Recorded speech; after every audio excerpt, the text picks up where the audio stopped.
എനിക്ക് പത്രം വിതരണം ചെയ്തിട്ട് ബാങ്കിൽ നിന്ന് ഒരു 75,000 റുപ്യ കിട്ടാനുണ്ടായിരുന്നു.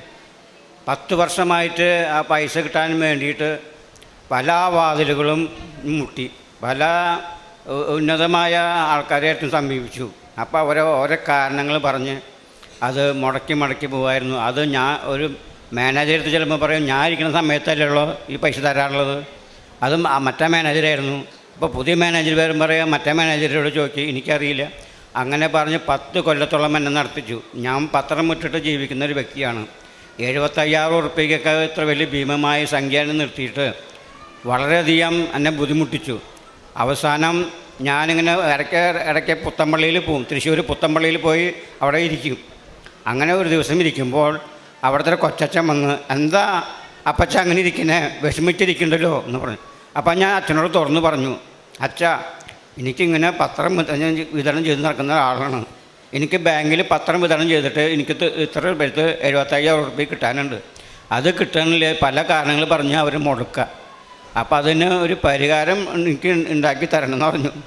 അപ്പം അച്ഛൻ, ഞാനൊരു പരിഹാരം പറഞ്ഞാൽ അത് ചെയ്യാൻ പറ്റുമെന്ന് ചോദിച്ചു. അച്ഛാ, എന്ത് പറഞ്ഞാലും ഞാൻ അത് ചെയ്യാമെന്ന് പറഞ്ഞു. അങ്ങനെ അച്ഛൻ എന്നെ വിളിച്ച് എന്നോട് ഇവിടെ നിൽക്കാൻ പറഞ്ഞു, മുട്ടൂത്തി അവിടെ നിൽക്കാൻ പറഞ്ഞു. ഞാൻ മുട്ടൂത്തി നിന്നു. അച്ഛൻ തലയിൽ കൈവച്ചിട്ട് പ്രാർത്ഥിച്ചു. എന്നിട്ട് പറഞ്ഞു, ഞാൻ പറയുന്നമാരെ കാര്യങ്ങൾ ചെയ്യുക, അതേപോലെ ചെയ്ത് കഴിഞ്ഞാൽ നിങ്ങൾക്ക് കിട്ടാനുള്ള പൈസ കിട്ടാനുള്ള സംവിധാനം ഉണ്ടാക്കി തരുമെന്ന് പറഞ്ഞു. അങ്ങനെ അച്ഛൻ പ്രാർത്ഥിച്ചു. അച്ഛൻ പറഞ്ഞു, നിങ്ങൾ കൃപാസനത്തിലെടുത്തിട്ട് പോവുക, അവിടെ പോയിട്ട് പ്രാർത്ഥിക്കുക, ഉടമ്പടി എടുക്കുക, അതിന് ഫലം നിങ്ങൾക്ക് ഉണ്ടാവുമെന്ന് പറഞ്ഞു. അങ്ങനെ ഞാൻ എൻ്റെ 3 മക്കളോടും എനിക്ക് 3 പെൺകുട്ടികളാണ് ഉള്ളത്. 3 പെൺകുട്ടികളും വിവാഹം കഴിഞ്ഞു. അവരെ 3 പേരും വിളിച്ച് പറഞ്ഞു, എനിക്കിങ്ങനെ അച്ഛൻ ഇങ്ങനെ പറഞ്ഞിട്ടുണ്ട്, പൈസ കിട്ടാനുള്ള സംവിധാനം, അച്ഛൻ കൃപാസനത്തിലേക്ക് പോയി മുട്ടിപ്പാരി പ്രാർത്ഥിക്കുക, അതിന് ഉടമ്പടി എടുക്കാനും പറഞ്ഞു.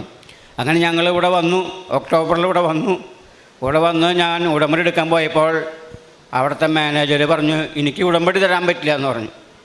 അപ്പം ഞാൻ പറഞ്ഞു, എന്താ അച്ഛൻ അങ്ങനെ പറയണമെന്ന് പറഞ്ഞു. അപ്പം എന്നോട് ചോദിച്ചു, എത്ര വയസ്സായെന്ന് ചോദിച്ചു. ഞാൻ പറഞ്ഞു, 70 വയസ്സ് കഴിഞ്ഞു.